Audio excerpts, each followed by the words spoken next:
Ghost Story from National Park. Chapter 1. Introduction.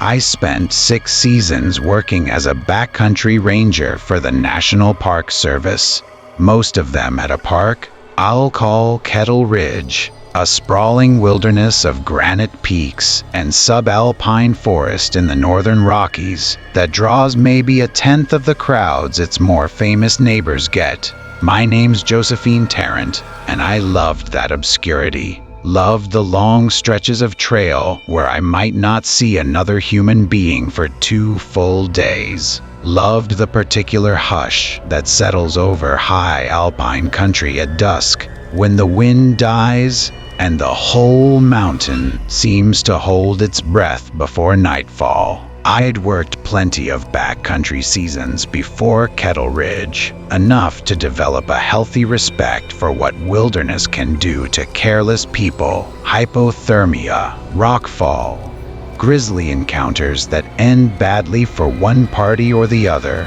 I'd learned to read weather and cloud formations, to trust my gut when a trail felt wrong before I could articulate why. What I hadn't learned, not yet, was that some places in this park carried a different kind of danger, one that had nothing to do with elevation or exposure. That August, my supervisor, a weathered ranger named Cornelius Boyd, who'd worked Kettle Ridge for nearly 30 years, assigned me to a 5-day solo patrol covering the park's remote northeastern quadrant, a section built around an old fire lookout tower that had been decommissioned decades earlier. Back when aerial surveillance made ground-based fire spotting mostly obsolete, the tower itself still stood, maintained loosely as a historical structure and emergency shelter, perched on a granite outcrop with views that stretched 50 miles on a clear day.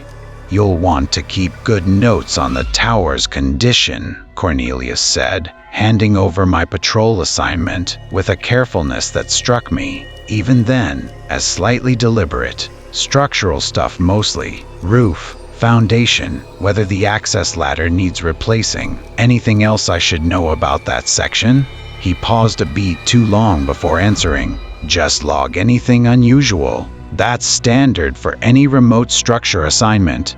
He turned back to his paperwork before I could press further, and something in the set of his shoulders told me the conversation had ended, whether I wanted it to or not. I didn't think much of it at the time. Rangers develop all kinds of quiet superstitions about remote postings. Everyone's got a stretch of trail or a particular campsite they'd rather not draw for solo duty, usually for reasons that trace back to nothing more supernatural than a bad memory or an uncomfortable night spent listening to something large moving through brush nearby. I packed my gear, checked my radio, and set out the following morning under a clear sky, feeling the particular contentment of a ranger heading into country she genuinely loved. The hike-in took most of the day, 6 miles of switchbacks climbing through increasingly thin forest until the trees gave way entirely to bare granite and wind-stunted Krumholtz pine. The lookout tower came into view around 4 in the afternoon, its weathered wooden frame silhouetted against a sky just beginning to gold with the coming sunset, and I remember standing there for a long moment, pack straps digging into my shoulders, feeling something I couldn't quite name settle over me. Not fear exactly, just the sense, faint but unmistakable, of arriving somewhere that had been waiting for me. Chapter 2. Strange Events. I set up camp on the flat granite shelf below the tower, rather than sleeping inside the structure itself, standard practice for a building that hadn't been properly maintained in years, and spent my first evening doing the routine work my assignment required, photographing the tower's exterior, checking the access ladder for rot, noting the foundation's condition for the report I'd file back at the ranger station, The tower's interior, when I climbed up to inspect it before losing the light, held the particular stillness of a space long abandoned by regular human presence. A rusted cot frame, a wood stove nobody had lit in decades, a logbook, water damaged but still partially legible, sitting on a small shelf beside the window, the kind every fire lookout historically kept, recording weather conditions, smoke sightings, the daily minutiae of a solitary posting. I flipped through it idly, more out of curiosity than any real expectation of finding something noteworthy, and found entries stretching back to the tower's active decades, mostly dry and procedural, in the way you'd expect. But near the back, in a section dated to the tower's final active season in 1971, the handwriting changed, grew tighter, more urgent, the entries shorter, and increasingly focused on something the lookout clearly found disturbing enough to document, despite an obvious reluctance to fully explain it. July 14th. Heard something on the ridge again last night. Not an animal. Too rhythmic. Like footsteps circling the tower base, over and over, stopping right below the window each time. July 19th. Radioed it in. Dispatch thinks I'm losing it out here alone. Maybe I am. July 23rd. Saw a light on the ridge tonight, moving where no trail exists. Followed it with my binoculars for almost 20 minutes before it just went out. No flashlight does that. The final entry in that section, dated 3 days before what I assumed was the season's official end, read simply, "Something wants up here with me. I don't think it wants company. I think it wants the tower." I closed the logbook and set it back on its shelf, telling myself the isolation of a solo lookout posting could do strange things to anyone's mind. That decades-old journal entries from an unnamed, possibly troubled predecessor didn't constitute evidence of anything beyond ordinary human loneliness, pushed too far.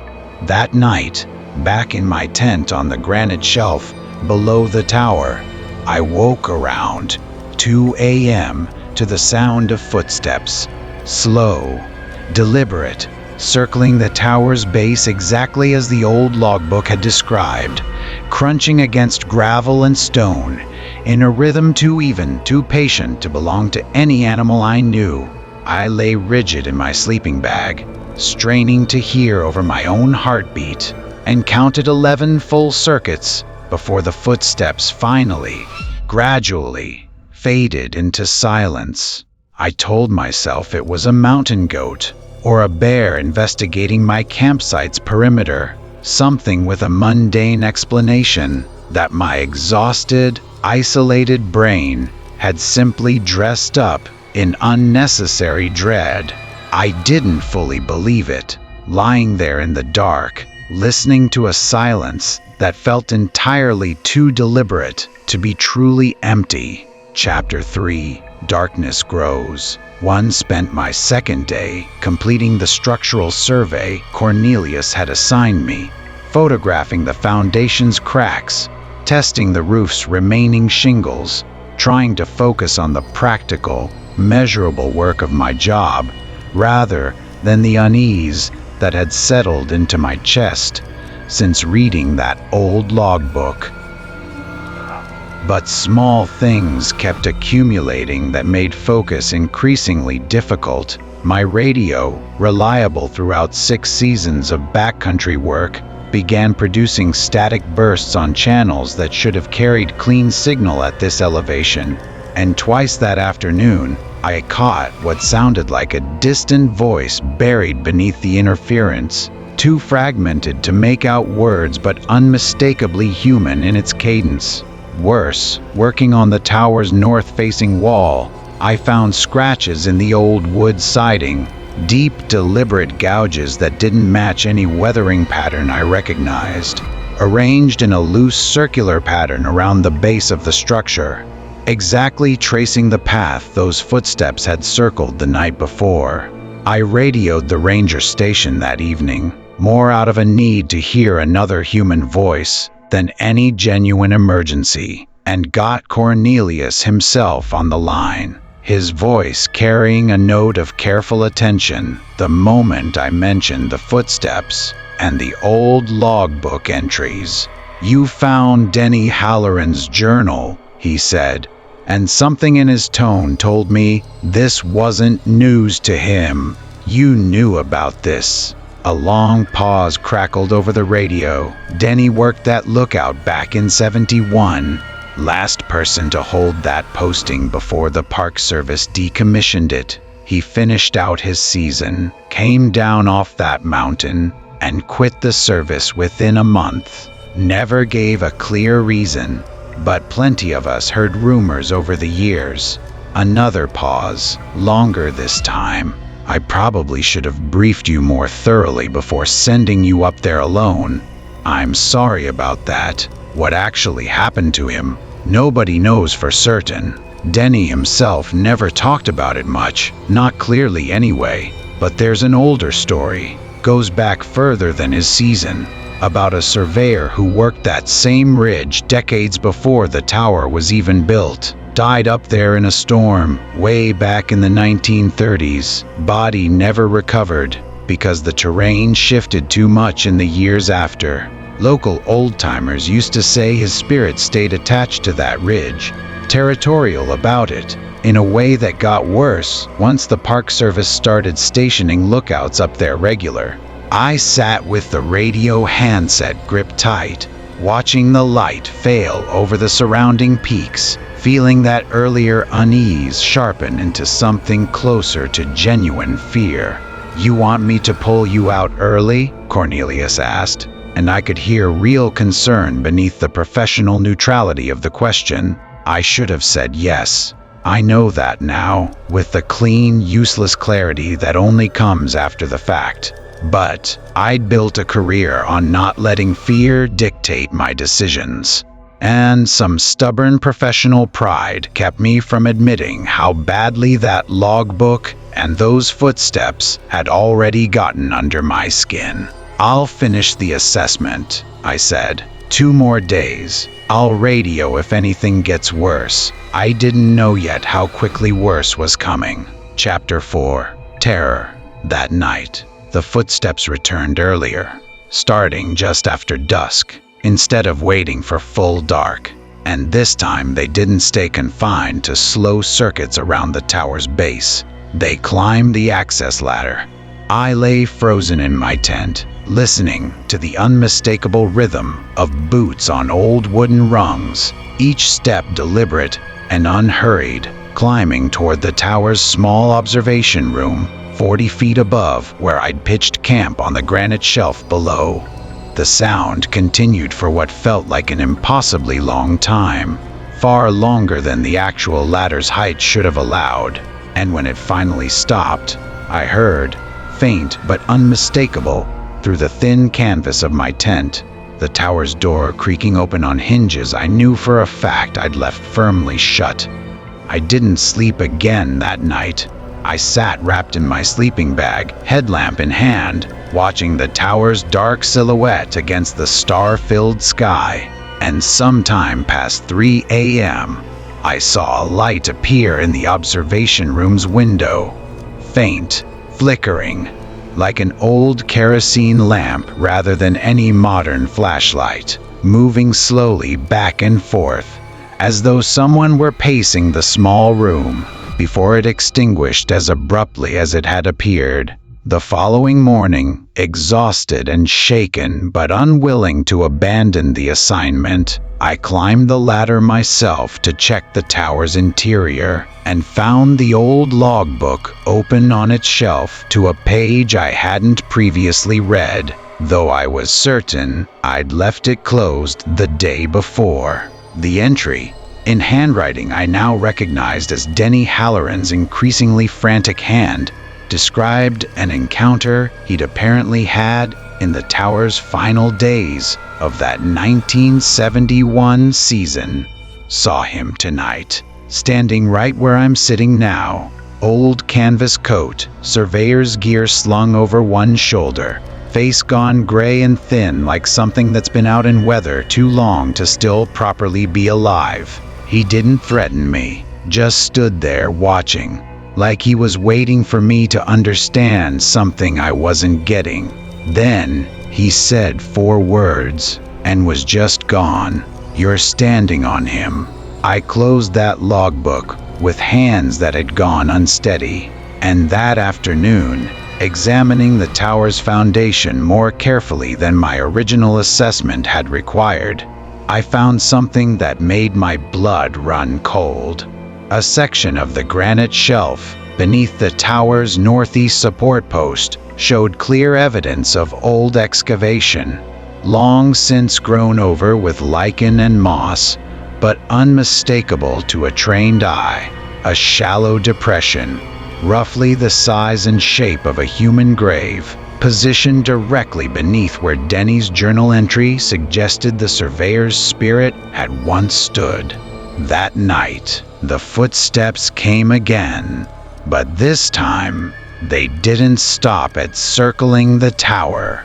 They approached my tent directly, slow and deliberate, stopping just outside the thin canvas wall, separating me from whatever was making that terrible, patient sound. A voice, rasping and dry as old wind through dead branches, spoke 4 words that matched exactly what I'd read in Denny's final entry. "You're standing on him." Chapter 5. The Truth. I radioed Cornelius at first light, voice shaking despite every effort to keep it professional, and told him everything.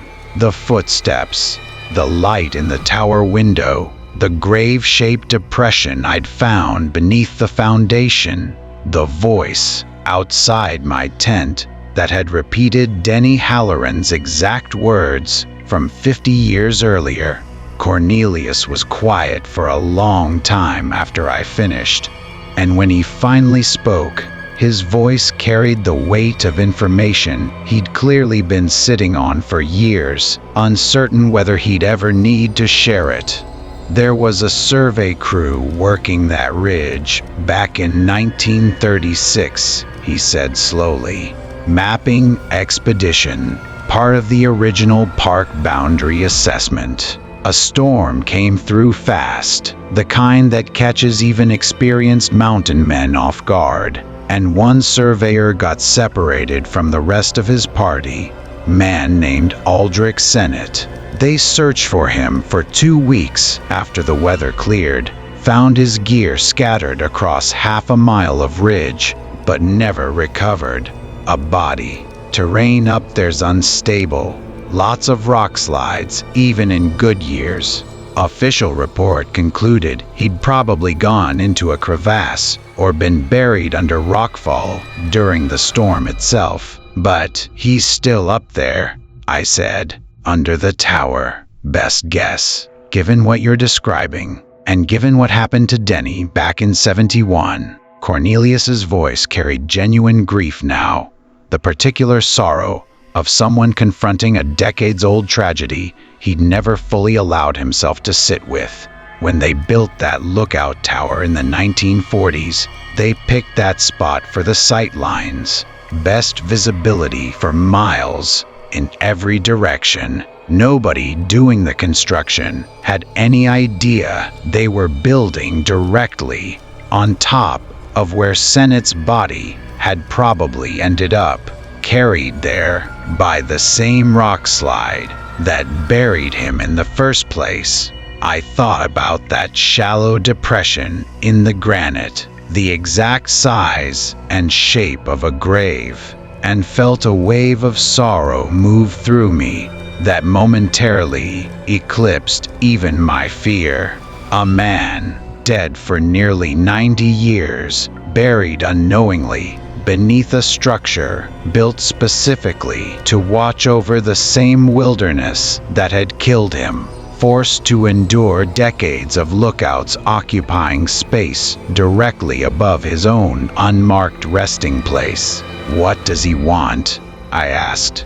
If it's really him, What is he trying to accomplish? Scaring off every lookout who's ever worked that tower? I don't know for certain, Cornelius admitted, but if I had to guess, based on everything Denny went through and everything you're describing now, I'd say he's not trying to hurt anyone. Not exactly. I think he's spent 90 years alone up there, forgotten, unburied, watching strangers occupy a space built right on top of him without anyone ever acknowledging what actually happened to him. I think all he's ever wanted is for someone to finally see him, really see him, not just tolerate his presence like an inconvenience to be avoided. I sat with the radio handset gripped tight, looking up at that tower's dark silhouette against the morning sky, and felt something shift in my understanding of the fear I'd been carrying for 2 days. I want to try something, I said slowly. Before you pull me out, I want to try actually acknowledging him properly. Give him the recognition he's apparently been waiting almost a century for. Cornelius was quiet for a long moment. Be careful, Josephine. Whatever grace you're hoping to offer him, 90 years of being ignored can curdle into something that doesn't respond well to good intentions, no matter how sincere. Chapter 6. Final Nightmare. I climbed the tower alone that evening. As the sun sank low enough to paint the surrounding peaks in deep gold and lengthening shadow, carrying nothing but Denny's old logbook and a small collection of stones I gathered from the ridge below, an improvised gesture toward the kind of memorial marker Aldrich Sennett had never received in 90 years of anonymous burial. The temperature dropped the moment I stepped into the observation room, sharp and sudden, despite the mild evening air outside, and I felt a presence gather in the small space, with a weight that pressed against my chest like physical pressure. I know what happened to you, I said, voice steadier than I expected given how hard my heart was hammering. I know you died up here in 1936. And I know they built this tower right on top of where you ended up, without anyone realizing it. I'm sorry. Nobody should have to spend 90 years like that, forgotten, with strangers walking over you like you never existed at all. The temperature dropped further, and the light outside the window seemed to dim beyond what the actual sunset accounted for, shadows pooling thick in the corners of the small room. A shape began to resolve near the old wood stove, gaunt, gray, dressed in the remnants of old canvas survey gear, face thin and weathered in a way that spoke to decades spent, exposed to mountain weather. No living body could have survived. I brought you something, I continued, kneeling to arrange the stones I'd carried up into a small, deliberate cairn near the base of the northeast support post, directly above where I now understood his remains still lay beneath the granite. It's not much. It's not a real burial, not the kind you deserved, but it's something. An acknowledgement. Somebody finally seeing you the way you've apparently been waiting for. The shape drifted closer, and for the first time since this whole ordeal began, I felt something shift in the quality of the fear pressing against my chest, not gone entirely, but softened, threaded through with a grief that felt impossibly shared between us. Thank you, the voice rasped, achingly human despite everything about its delivery that defied natural explanation. Nobody ever stopped long enough before. Denny got scared and ran. Everyone after him just avoided the tower entirely once the stories spread. A long pause, filled with the sound of wind moving outside, though the air within the room stayed unnaturally, perfectly still. You're the first one who stayed to understand.